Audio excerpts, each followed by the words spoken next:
la Chine vient d'annoncer des dépôts provisoires anti-dumping de 15,6% à 62,4% sur les importations de porc en provenance de l'Union européenne, applicables dès le 10 septembre.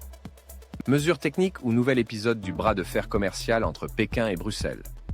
Derrière les chiffres, il y a des fermes, des abattoirs, des chaînes du froid et des consommateurs des deux côtés. Concrètement, le ministère chinois du Commerce a rendu une décision préliminaire.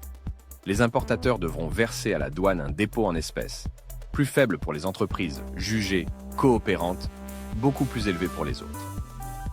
L'enquête, ouverte à l'été 2024, a été prolongée et l'on s'attend à plusieurs mois supplémentaires avant une décision finale. Cette annonce intervient alors que l'Union européenne a ciblé les véhicules électriques chinois et que la Chine a répliqué dans d'autres secteurs, comme les spiritueux. L'enjeu dépasse donc le simple marché du porc. Le problème posé est double. Pour les producteurs européens, la Chine est un débouché clé, notamment pour les abats et sous-produits peu valorisés ailleurs. Un dépôt de 20% à 62% peut effacer une marge en une nuit et forcer à rediriger des volumes vers des marchés moins rémunérateurs. Pour les acheteurs et les consommateurs chinois, il s'agit de préserver l'approvisionnement et la stabilité des prix, tout en répondant aux plaintes de l'industrie locale sur des ventes à prix de dumping. Entre ces deux réalités, les négociateurs doivent éviter que l'alimentaire ne devienne l'otage d'un conflit plus large sur l'automobile et la technologie. Les enjeux sont clairs. Côté européen, il faut renégocier des contrats, sécuriser la logistique frigorifique et amortir l'impact pour les pays les plus exposés, comme l'Espagne, le Danemark ou les Pays-Bas. Côté chinois, il s'agit de protéger les revenus agricoles sans déclencher une flambée des prix à la consommation, surtout pour des morceaux spécifiques très demandés. Pour des fournisseurs alternatifs comme les États-Unis ou le Brésil, l'occasion est réelle de gagner des parts de marché sous réserve de conformité sanitaire et de capacité logistique. Pour les responsables publics, la question est de méthode. Désescalader, contre-attaquer ou sanctuariser l'agroalimentaire hors des querelles industrielles. Premier scénario, la trajectoire centrale. Les dépôts provisoires restent en place le temps que l'enquête suive son cours. Quelques usines européennes obtiennent des taux plus bas grâce à une coopération documentée. Mais l'essentiel des flux se rééquilibre vers des fournisseurs non européens.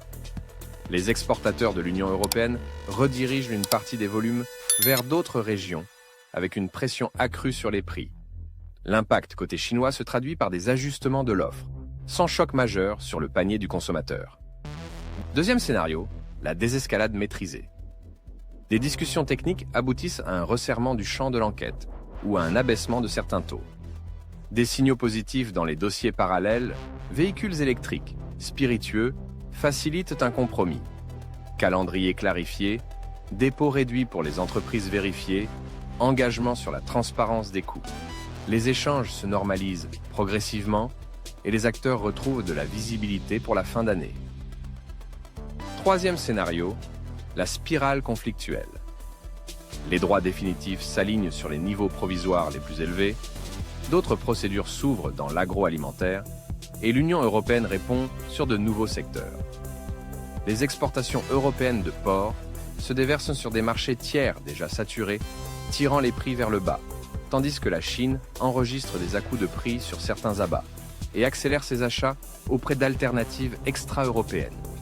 La nervosité gagne les chaînes logistiques. Dans les semaines à venir, plusieurs éléments méritent une attention particulière. La publication d'un tableau de taux par entreprise dira rapidement qui reste compétitif et qui devra se retirer. La clarification de la date de fin de l'enquête indiquera la durée probable des dépôts. Les modalités de remboursement en cas de taux définitif plus bas seront essentielles pour la trésorerie des importateurs.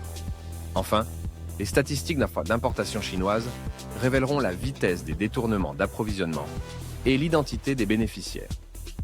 À l'échelle globale, cette affaire illustre la façon dont les instruments anti-dumping dans l'agroalimentaire s'imbriquent désormais avec des contentieux industriels et technologiques. Tant qu'aucune trêve commerciale plus large n'émerge, d'autres secteurs de substitution risquent d'entrer dans la danse. Pour l'instant, le message aux acteurs est simple: surveiller les taux, sécuriser les contrats, diversifier les débouchés et garder des marges de manœuvre logistiques.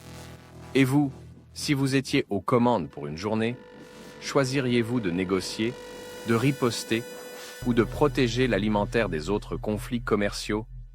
Dites-le en commentaire et abonnez-vous à Géopulse AZ pour des analyses claires, courtes et fondées sur les faits.